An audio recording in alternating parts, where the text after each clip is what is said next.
말씀의 제목은 정의와 긍휼과 믿음은 버렸도다. 이런 말씀 제목 가지고 함께 말씀을 나누도록 하겠습니다. 저희들이 예수님의 말씀을 계속해서 보고 있는 것처럼 서기관과 바리새인들에 대해서 예수님께서 탄식하시고 때로는 분노하시고 그러면서 서기관과 바리새인들을 향해서 질책하는 네 번째 이야기입니다.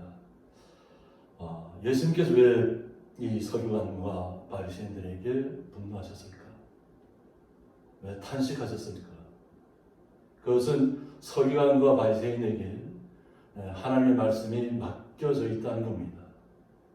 하나님의 말씀이 맡겨져 있는데 이 맡겨져 있는 서기관과 바리새인들이 백성들을 온전한 가운데로 이끌어야 하는데도 불구하고 온전한 가운데로 이끌고 있지 않기 때문에 이 부분에 대해서 예수님께서 더 엄하게 서기관과 바리새인들을 향해서 화로다 하고 얘기하고 있는 것입니다.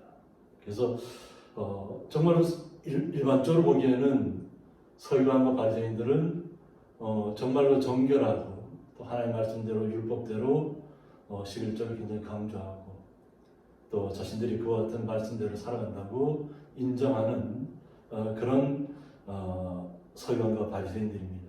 그런데 왜 예수님께서 오늘 11조의 말씀을 들어서 박하와 해안과 근처의 11조는 드리되 하고 있습니다. 박하는 누구라도 쉽게 저희들이 접할 수 있는 향기로운 또 차로도 마실 수 있고 또 우리 권사님 같은 경우는 또 그 차를 또 만들기도 하는 그런 역할들을 갖고 있기 때문에 이런 부분에 대해서는 누구보다 잘 알고 계실 것입니다. 마찬가지로 서기관과 바리새인들도 하나님 앞에 11조를 드리는 것이 박하와 또 해안과 또 근처를 드렸는데 박하는 향기를 풍기는 식물로 팔레스타인 지역에 네뚜게 이렇게 잘 자란다고 합니다.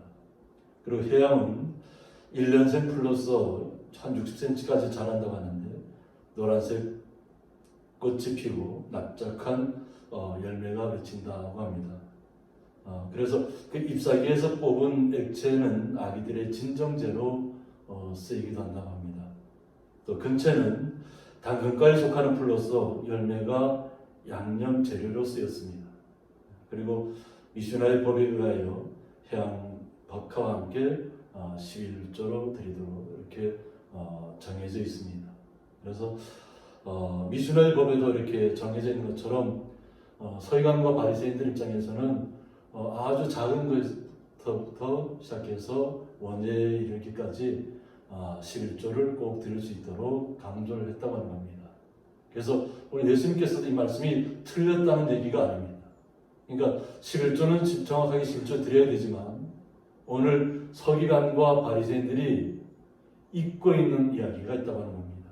그것이 뭐냐면 율법에 더 중요한 바 정의와 긍휼과 믿음은 버렸도다라고 말씀하고 있습니다. 저희들이 11조 드리는 것도 중요하지만 더 중요한 것은 뭐냐면 정의, 그러니까 바르고 의로운 일을 하나님의 백성들이 하는 것이 중요하다고 하는 것입니다. 그래서 바르고 의로운 일들을 계획하고 실천해 나가야 함에도 불구하고 그 앞장서야 할 서기관과 바리새인들이 그 일을 감당하지 못하고 있다는 거 하는 데 있습니다. 또 긍휼은 용서하는 것입니다. 어떻게 보면 우리가 하나님으로부터 용서를 받았기 때문에 그 하나님 은혜에 의해서 우리가 받은 은혜가 감독돼서 만약 누군가 우리에게 억울한 일을 호소하거나 또 잘못을 저지른다 할지라도 그를 주님께서 우리를 구원하셨던 것처럼 긍휼의 눈으로 바라봐서 용서해 줘야 한다는 거죠. 또 우리가 믿음에 대해서 얘기하는데 서기관과 바리새인들이 이 믿음조차도 버렸다고 하는 겁니다. 우리가 생각할 때는 믿음이 더욱더 확고하고 서기관과 바리새인들이 확고한 믿음을 가지고 정의와 긍휼과 이런 일들을 할 것 같은데 실제로는 그렇게 하지 않았다고 하는 거죠. 그래서 이 부분 때문에 예수님께서 서기관과 바리새인들을 정말로 탄식하면서 정말 화라고 얘기하는 겁니다. 그래서 그러나 이것도 행하고 저것도 버리지 말아야 할지니라고 말씀하시면서 우리가 11조 드리는 것도 정확히 드려야 되지만 또한 정의와 긍휼과 믿음은 더 소중하다고 하는 겁니다. 이것을 우리가 잘 지켜나가야만 주님께서 우리를 향하신 그 뜻을 잘 이루어갈 줄 믿습니다.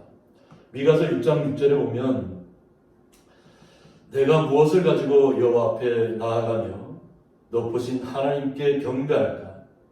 내가 1년 된 송아지를 가지고 그 앞에 나아갈까? 라고 말씀하고 있습니다. 주님 앞에 우리가 요 하나님 앞에 나아가는데 무엇으로 우리가 주님을 높일 수 있을까 하는 겁니다.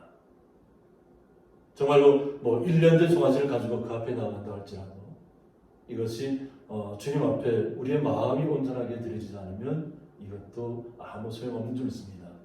미가서 선지자를 통해서 6장 7절에 말씀하시는 것이 뭐냐면 여호와께서 천천의 양이나 만만의 강물 같은 기름을 기뻐하실까라고 했습니다. 천천의 순양을 드려도 또 만만의 강물 같은 기름. 이번에 저희들 큰 홍수를 통해서 태풍을 통해서 겪고 있는데 정말 그와 같은 것들이 그 기름이 정말 그렇게 많이 흘러간다고 할지라도 그런 것을 하나님 앞에 드린다고 할지라도 하나님이 정말 기뻐하실까 하는 겁니다. 내 허물을 위하여 내 마다들을 내 영혼의 죄로 말미암아 내 몸의 열매를 드릴까라고 말씀하셨습니다. 그 당시에 이전에 그 왕들이 어떻게 행사했냐면 우상 앞에 가서 자신의 안위와 자신의 나라를 지키기 위해서 또 자신의 부와 명예와 권력들을 지키기 위해서 자신의 마다들까지도 우상 앞에 드렸다고 하는 겁니다. 큰 우상이 있는데 그 우상의 중간에 큰 화로가 있습니다. 불을 붙여서 자신의 마다들을 그곳에 제물로 드렸다고 하는 거예요. 그러니까 사람으로서 상상할 수 없는 일, 천인공노할 일을 우상 앞에 자신의 나라를 위하고 자신의 경제를 위하고 나라의 국방을 위하고 어떤 자신에게 관계된 모든 일들을 이루기 위해서 천인공노할 일들을 아무렇지도 않게 우상 앞에 번제로 드렸다고 하는 겁니다. 이것은 자기의 내 영혼의 죄로 말미암아서 내 몸의 열매를 드릴까? 주님께서 원하시는 것이 이렇게 많은 것을 원하시는 이런 것이 아니라는 거죠. 겉으로 드러나는 것. 오늘 미가서 6장 8절 말씀을 통해서 사람아 주께서 선한 것이 무엇임을 내게 보이셨나니 라고 말씀하고 있습니다. 정작 여호와 하나님께서 또 주님을 통해서 예수를 통해서 우리에게 원하시는 것이 있다는 거죠. 그것은 바로 우리가 선한 것을 주님 앞에 드려야 되는 줄 믿습니다. 그래서 주님께서 우리에게 원하시는 것은 뭐냐면 여호와께서 내게 구하시는 것은 오직 정의를 행하며 라고 했습니다. 바르고 의로운 일을 행하라고 하는 겁니다. 그러니까 우리가 하나님 전에 나와서 예배 드리는 것도 중요하고 11조 드리는 것도 중요하지만 더 중요한 것은 우리의 삶 속에서 우리가 하나님 말씀이 나에게 감동이 와서 그 말씀대로 살아줘야 한다는 거죠. 그것은 말씀이 우리에게 오면 바르고 의롭게 우리가 살아야 한다는 거죠. 그래서 정의로운 세상을 향해서 우리가 활동해야 한다는 것입니다. 그리고 인자를 사랑하라고 했습니다. 우리는 주님을 사랑해야 될 줄 믿습니다. 위로는 하나님, 또 아래는 우리의 이웃들을 정말 내 몸처럼 사랑하라고 예수님께서 말씀하신 것처럼 또한 우리가 주님을 사랑해야 될 줄 믿습니다. 그러면 또한 우리가 항상 말씀대로 겸손하게 내 하나님과 함께 행하는 것이 아니냐 하고 묻고 있습니다. 우리가 이 땅에서 많은 것을 이뤘다고 할지라도 그것이 나로 인해서 이루어지는 것이 아닌 줄 우리는 알아야 될 줄 믿습니다. 오직 하나님으로부터 온 그것을 우리가 받아서 우리가 말씀을 증거하는 것입니다. 만약 제가 이곳에서 온전한 주님의 말씀을 증거하고 오히려 저는 세상 속에 나가서 방탕하게 살아간다면 오히려 주님께서는 저를 버리실 것입니다. 그러나 이 말씀을 받아들이고 이 말씀이 나에게 마음의 심령을 찌르고 우리 성도님들이 마음의 변화를 일으켜서 나아간다면 말씀이 이 땅에서 나 살아갈 때, 세상 속에 살아갈 때 바르고 의로운 일을 행해야 될 줄 믿습니다. 또한 주님을 살아가시면서 항상 우리의 마음이 오만하거나 교만해져서는 안 될 줄 믿습니다. 항상 주님 앞에 겸손한 모습으로 우리가 주님과 함께 동행하는 것, 이것을 주님께서 원하신다고 하는 겁니다. 근데 서기관과 바리새인들은 오히려 실제의 모습은 강조하면서도 오히려 진정 하나님의 사람들이 행해야 할 정의와 긍휼과 믿음은 버렸다고 하는 겁니다. 오늘 미가 선지자 말씀을 통하는 것처럼 우리는 정의를 행해야 될 줄 믿습니다. 그리고 주님을 사랑해야 될 줄 믿습니다. 그리고 이 땅에서 겸손한 모습으로 주님과 함께 동행해 나가는 것이 우리의 삶의 목표가 되어야 될 줄 믿습니다. 그래서 예수님께서는 오히려 이 서기관과 바리새인들을 향해서 You blind guide라고 말씀하셨어요. 맹인된 인도자라고 이야기하고 있습니다. 앞을 보지 못하는 인도자가 되었다고 하는 겁니다. 이것은 저나 그 당시의 서기관과 바리새인들이 함께 회개해야 될 부분입니다. 그런데 이 당시의 서기관과 바리새인들이 어떠한 모습이었냐면 예수님께서 왜 이 말씀을 하셨냐면 보면 포도주는 하나님의 선물입니다. 그런데 포도를 수확하고 나서 그것을 밟고 즙을 짜고 그리고 거름망에다 걸러야 되는데 저희들은 삼배 보자기나 이런 데다가 걸러서 예전에 우리는 머루를 그렇게 했잖아요. 머루를 즙을 짜고 또 그렇게 해서 걸러냈는데 걸러낸 것처럼 하루살이는 걸러냈다 말이죠. 보면 이것은 이치에 맞는 말입니다. 그런데 오늘 낙타는 맹인 하루살이를 걸러냈는데 낙타는 삼키는 도 나오고 있습니다. 이 낙타는 그 당시에는 굉장히 중요한 교통수단입니다. 요즘 얘기로 하면 정말 좋은 화물차에 속하는 그런 경제적인 많은 것을 가져다 두는 낙타입니다. 그런데 아주 작은 이렇게 미약하게 예물을 드리거나 또 힘든 사람들이 와서 그런 어떤 부탁을 하거나 이러면 그것은 다 그냥 관심도 없고 거절하면서 오히려 우리가 지난 시간에 말씀을 통해서 봤던 것처럼 성전에 와서 마음을 들여서 하는 기도는 온전히 지키지 않아도 되는데 오히려 금을 가져오거나 예물을 가져다 드렸을 때에는 꼭 지켜야 한다고 하는 서기관과 바리새인들의 얘기처럼 잘못된 생각으로 가득하다고 하는 거죠. 오히려 연약한 사람들을 오히려 더 돌봐야 되고 또 말씀으로 세워줘야 함에도 불구하고 오히려 서기관 바리새인들은 연약한 사람들, 가난한 사람들은 안쪽에도 없고 오히려 많은 부와 명예를 가지고 소유한 사람들이 나와서 드리는 것만 그것을 진정으로 받아들였다고 하는 거죠. 그래서 그 부분에 대해서 예수님께서 탄식하면서 말씀하고 계시는 겁니다. 또한 저희들이 또 두 번째로 살펴볼 것이 뭐냐면 이스라엘 민족의 서기관과 바리새인들은 항상 성전에 들어가기 전에 손을 씻고 들어갑니다. 또 그들의 가정이나 어느 곳에서 음식을 드실 때도 항상 손을 씻고 정결하게 한 후에 하게 되는데 마찬가지로 성전에 쓰여지는 기물들도 마찬가지로 깨끗하게 닦는다고 하는 거죠. 그러나 예수님께서 왜 이 겉잔과 대접은 깨끗하게 되어 있는데 왜 이것을 말씀으로 질타하셨을까? 25절에 보면 화 있을진저 외식하는 서기관들과 바리새인들이여 잔과 대접의 겉은 깨끗이 하되 그 안에는 탐욕과 방탕으로 가득하게 하는도다 하고 말씀하고 있습니다.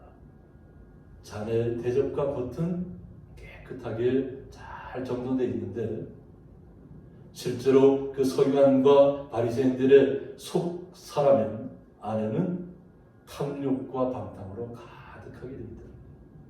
속 사람의 탐욕으로 가득한 과하게 욕심을 많이 부리고 있다는 거죠. 진정으로 자기에게 필요한 것을 위해서 살아가는 것이 아니라 필요 없는 것까지도 많이 가져오면 무조건 다 받아들이고 그것을 이용한다고 하는 거죠. 또 온전하게 생활하면 되는데 정말 방탕한 생활을 했다고 예수님께서 말씀하고 있습니다. 그래서 눈먼 바리새인이여 너는 먼저 안을 깨끗이 하라. 우리의 속사람을 먼저 깨끗이 하라고 말씀하고 있습니다. 그러면 겉도 깨끗해진다고 하는 겁니다.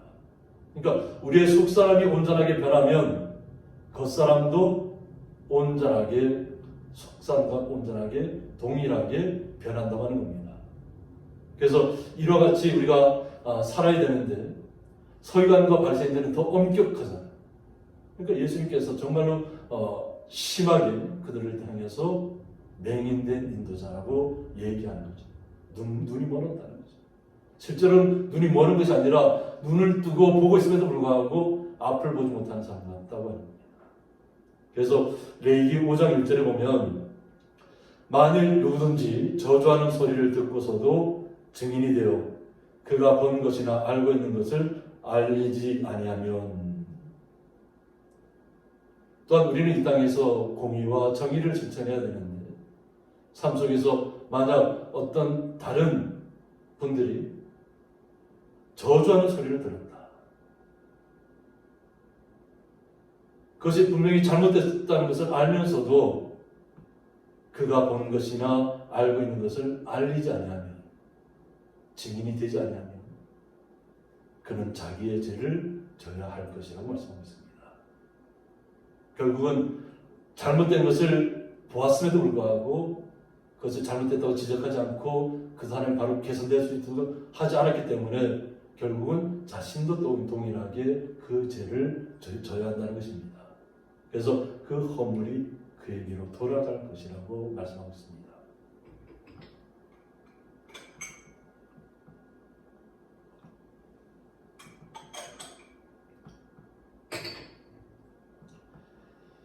또한 잠언 19장 22절에는 사람은 자기의 인자함으로 남에게 사모함을 받느니라고 말씀하고 있습니다. 우리는 하나님의 사람이고 또 이 땅에 살아가는 모든 사람들은 다 선한 일을 계획하고 선하게 행동해야 될 줄 믿습니다. 우리가 다른 사람들에게 인정받는 것은 어떻게 하는 거냐면 우리가 뭐 크고 놀라운 일을 했다고 해서 우리가 인정받는 것은 아닙니다. 오히려 자신이 가진 말씀을 통해서 선한 영향력을 나타내야 될 줄 믿습니다. 그렇게 할 때 많은 사람들이 저와 같은 사람을 인정해 주는 거죠. 어떤 사람이 보아도 인자함이 느껴져야 될 줄 믿습니다. 어질고 자비로운 마음이 느껴질 때 많은 사람들이 거기에 공감하고 오히려 사모함을 받는다고 하는 말씀처럼 바라볼 때 정말 함께 기뻐할 수 있고 즐거워할 수 있는 일입니다. 또한 이 땅에서 우리가 살아간다는 것이 많은 부와 명예를 가져야만 행복한 것은 아닙니다. 오히려 말씀에서는 가난한 자는 거짓말하는 자보다 나으니라고 했습니다. 우리가 이 땅에 살아가면서 기쁨과 즐거움을 누리려면 주님의 말씀이 우리를 감화 감동시키고 그 감화 감동된 말씀 속에서 우리가 은혜를 느끼면 우리의 속사람이 변하면 겉사람으로 나타나는데 이것은 어떤 많은 부를 가졌다고 해서 행복한 것이 아니라는 거죠. 적은 것을 가졌다 할지라도 그 적은 것에 만족할 줄 알고 자축할 줄 알고 주님으로 인해서 기뻐한다면 오히려 이것은 다른 사람에게 속이고 거짓말해서 많은 부와 명예를 차지했다고 할지라도 권력을 차지했다고 할지라도 그것은 가난한 자에 비할 바가 못 된다고 하는 것입니다. 또한 잠언 19장 23절에서는 여호와를 경외하는 것은 사람으로 생명에 이르게 하는 것이라고 말씀하고 있습니다. 우리가 주님을 알았다고 하는 것은 영원한 하나님의 나라를 소망으로 삼고 있다고 하는 것입니다. 우리가 주님을 몰랐을 때는 이 땅의 삶으로서 우리의 노력을 통해서 어떤 악이라든가 거짓말이라든가 어떤 것을 동원해서라도 우리가 이겨야만 되는 그런 삶을 살았습니다. 그러나 우리가 주님을 영접한 그 순간부터는 우리의 삶의 모습이 변화되었다고 하는 거죠. 오직 주님을 경외한다는 것. 우리는 오직 주님만을 예배할 때 주님께서 우리에게 영원한 생명으로 누리게 하신 줄 믿습니다. 그래서 사람으로 생명에 이르게 하는 것은 바로 여호와 하나님을 경외하는 것이라고 말씀하고 있습니다. 그래서 여호와 하나님을 경외하는 분에게는 어떤 일이 나타나냐면 경외하는 자는 족하게 지나고 라고 했습니다. 마음에 평화가 찾아오고 마음에 풍요가 찾아오고 정말 주님의 은혜 아래서 거할 때에 족한 줄 알게 된다고 하는 거죠. 또한 우리의 부족한 부분들은 또 주님께서 채워주실 것입니다. 이렇게 되고 또한 재앙을 당하지 아니하느라고 말씀하고 있습니다. 주님께서 우리를 지키시겠다는 얘기입니다. 우리를 보호하시겠다고 하는 겁니다. 또한 우리가 다음 한 장 더 넘겨서 찾아볼 것은 뭐냐면 제가 보여드리는 이 자료사진은 이스라엘 예루살렘 성 맞은편 올리브산, 감람산이라고 얘기합니다만 그곳의 무덤입니다. 돌무덤인데 이 주제를 자료사진을 찾다 보니까 주제에 맞는 그런 무덤이 없어서 이 사진을 보여드리지만 서기관과 바리새인들은 어떠한 모습이냐면 해칠한 무덤 같다고 이렇게 표현합니다. 요즘은 세상이 많이 변화되어져서 일본을 가거나 이렇게 가보면 가족장을 이렇게 그 가족묘가 있습니다. 그래서 대리석으로 아주 맛있게 만들어 놓고 그것을 모든 자신의 가족들이 돌아가시면 그것에 넣게 됩니다. 화장을 해서.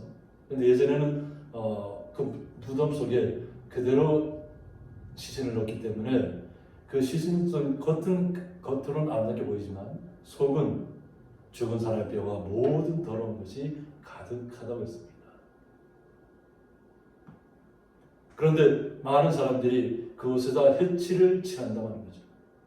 무덤이 아름답게 보이게 하기 위해서 이것을 갖다가 예수님께서 서기관과 바리새인들을 향해서 해칠한 무덤 같다고 얘기합니다. 이스라엘이 잘못된 것이 뭐냐면 성경에 기록된 그 장로들의 유전을 보면 성전 안에서 우상을 그려놓고 우상 앞에 거기서 절을 하고 우상 앞에 무엇을 구하고 있다고 합니다. 그래서 하나님께서 진노하시는 겁니다. 하나님을 온전히 경배해야 될 선, 온전히 섬겨야 될 분들이 우상 앞에가 나가 있다고 합니다. 그리고 그것을 우상을 통해서 뭔가 얻었다고 착각을 하고 있는 거예요. 그래서 서기관과 바리새인들을 향해서 그 속 사람은 정말 이렇게 무덤 안에 있는 사람의 뼈와 모든 더러운 것이 가득한 것처럼 부패하고 완악해져 있다고 하는 것을 오늘 말씀을 통해서 이야기하고 있습니다. 그래서 이와 같이 너희도 겉으로는 사람에게 옳게 보이되 안으로는 외식과 불법이 가득하도다 하고 있습니다. 겉으로 보기에는 너무나도 옳게 보인다고 하는 거죠. 그런데 안으로는 그냥 겉사람만 그렇게 포장하고 있다고 하는 겁니다. 그리고 속사람은 온갖 불법이 가득하다고 하는 겁니다. 이것은 그 당시 서기관과 바리새인에게만 해당되는 것이 아니라 우리 모두에게 해당되는 점입니다. 우리도 속사람을 주의 말씀으로 온전하게 받아들여서 우리의 속사람이라는 날로 새롭게 변해야 될 줄 믿습니다. 그렇게 할 때 우리의 삶이 이 땅에서 온전한 주님의 사람으로 살아가게 될 줄 믿습니다. 로마서 12장 14절에 보면 너희를 박해하는 자를 축복하라고 말씀하고 있습니다. 오히려 주님께서는 사도들에게 말씀을 증가하신 뭐냐면 박해하는 자를 축복해 주라고 했습니다. 이유 없이 비방하고 조롱하고 까닭없이 치고 때로는 내로왕제 시대처럼 그냥 죽음으로 내몰고 오히려 그런 가운데 있다고 할지라도 하나님의 사람들, 거룩한 주의 성도들은 축복하는 사람이 되어야 한다는 것입니다. 우리는 축복하고 저주하지 말라는 로마서 12장 14절의 말씀처럼 항상 주의 말씀대로 살아가야 될 줄 믿습니다. 또한 로마서 12장 15절에 보면 즐거워하는 자들과 함께 즐거워하고 우는 자들과 함께 울라고 했습니다. 오히려 성경 말씀은 함께 즐거워하라고 하는 거죠. 즐거워하는 것은 우리에게 특권입니다. 기쁨이고 또 그렇게 할 때 우리의 삶 속에서도 새롭게 활력소가 생겨나기도 합니다. 그러나 성경에서 더욱더 강조하는 것은 뭐냐면 오히려 잔치집보다는 장사집을 먼저 가라고 얘기합니다. 그래서 또한 우는 자들과 함께 울라고 하는 거죠. 지금 슬픔을 당하고 외롭고 고통받는 사람들이 있다면 그들과 함께 울어주라고 하는 거죠. 같은 심정을 통해서. 이것이 오늘 주님께서 사도들에게 말씀하셨던 것이고 사도를 통해서 저희들에게 말씀하고 있는 것입니다. 그래서 계속 이어져서 로마서 12장 16절에 보면 서로 마음을 같이하며 높은 데 마음을 두지 말고 도리어 낮은 데 처하며 라고 했습니다. 서로 마음을 같이하는 것이 중요합니다.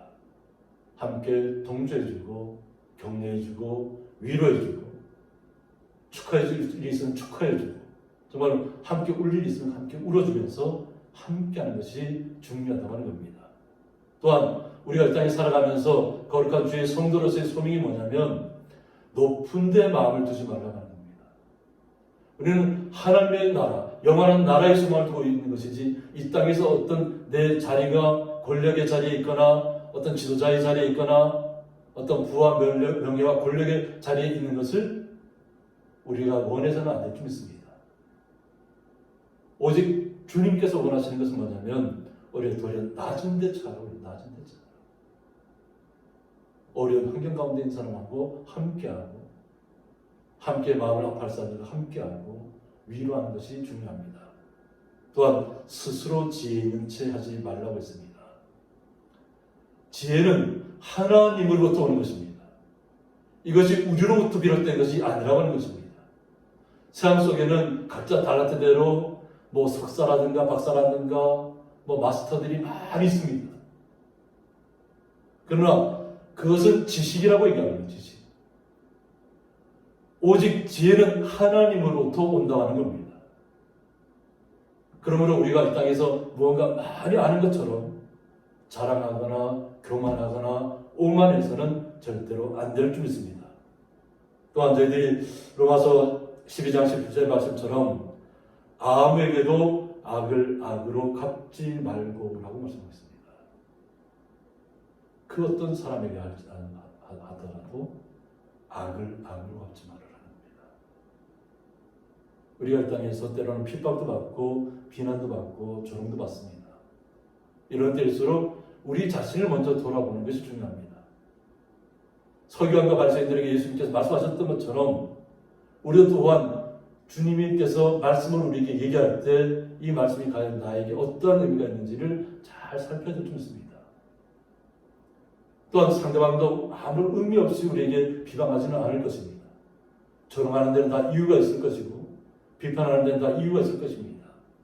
그러나 우리가 거기에 맞서서 싸우는 것이 아니라 오히려 주님 앞에 더욱더 겸손히 나아가는 것이 중요합니다. 그리고 말씀 속에서 모든 사람 앞에서 선한 일을 도모하라고 말씀하고 있습니다. 모든 사람 앞에서 우리는 이 땅에서 주님의 사람으로 살아가면서 해야 할 일들이 많이 있습니다. 그러나 우리는 악의 일을 도모하는 것이 아니라 선한 일을 도모하면서 나가야 될 줄 믿습니다. 그래서 또한 할 수 있거든 너희로서는 모든 사람과 더불어 화목하라고 말씀하셨습니다. 우리는 어떠한 환경 가운데 있든지 할 수 있는 한 최대한 노력해서 모든 사람과 더불어 화목할 수 있는 자리에 나가야 될 줄 믿습니다. 이것이 주님께서 우리를 향한 뜻인 줄 믿습니다. 하나님의 나라를 소망하는 많은 우리 거룩한 성도들은 이 땅에서의 어떤 욕심의 탐욕의 자리에 있는 것이 아니라 또 정의롭지 않은 자리에 있는 것이 아니라 긍휼하지 않은 남을 용서하지 못하는 자리에 있는 것이 아니라 또 믿음을 저버리고 세상 속으로 달려가는 것이 아니라 오직 정의와 긍휼과 믿음을 우리는 지키면서 행해야 될 줄 믿습니다. 다만 우리는 주님의 은혜를 기대합니다. 로마서 12장 19절 말씀은 내 사랑하는 자들아 너희가 친히 원수를 갚지 말고 라고 말씀하셨습니다. 친히 원수를 갚지 말라고 하는 것입니다. 원수 갚는 것은 여호와 하나님께 있다고 하는 것입니다. 우리는 축복의 사람이지 결코 우리가 심판자의 자리에 있는 사람이 아니라는 것을 우리 성도님들이 더욱더 확실하게 깨달아야 될 줄 믿습니다. 다만 하나님의 진노하심에 맡기라고 기록되어 있습니다. 하나님께서 만약 그 상대방들이 우리를 비난하거나 조롱하거나 비판하는 분들이 아무런 의미도 없고 하나님 앞에 온전하지 못하다면 하나님께서 심판하실 것입니다. 우리가 심판자의 자리에 앉아서는 안 될 줄 믿습니다. 우리는 더욱더 겸손히 주님의 말씀을 의지해야 됩니다. 원수 갚는 것이 내게 있으니 내가 갚으리라고 주께서 말씀하시느라고 했습니다. 우리는 오직 주님의 은혜를 간구해야 될 줄 믿습니다. 오직 주님께서 우리를 향한 그 사랑, 그 믿음, 정의, 긍휼함을 잊어서는 안 될 줄 믿습니다. 함께 기도하겠습니다. 정의와 긍휼과 믿음은 버릇도다는 말씀을 통해서 서기관과 바리새인들은 주님의 말씀을 온전히 따라가지 못했습니다. 그러나 거룩한 주의 성도된 저희들은 이 땅에서의 일에 시시비비 때문에 우리의 마음이 혼돈 속에 빠지거나 어지러움 속에 빠지는 것이 아니라 더욱더 우리의 마음의 자세를 다시 한번 돌아보게 하여 주셨고 우리의 속사람이 진정 주님의 뜻 가운데 서 있는지 주님께서 우리를 살펴주옵소서. 오직 주님께서 우리를 지켜보시고 불꽃 같은 눈동자로 항상 함께 하신 줄 믿습니다. 우리의 자세는 더욱더 겸손히 주의 말씀을 의지하고 저희들이 행해야 될 것을 행하면서 정의와 긍휼과 믿음 또한 버리지 않는 주의 거룩한 성도가 되게 하여 주옵소서. 예수의 이름으로 기도드리옵나이다. 아멘. 네, 찬송가 266장입니다.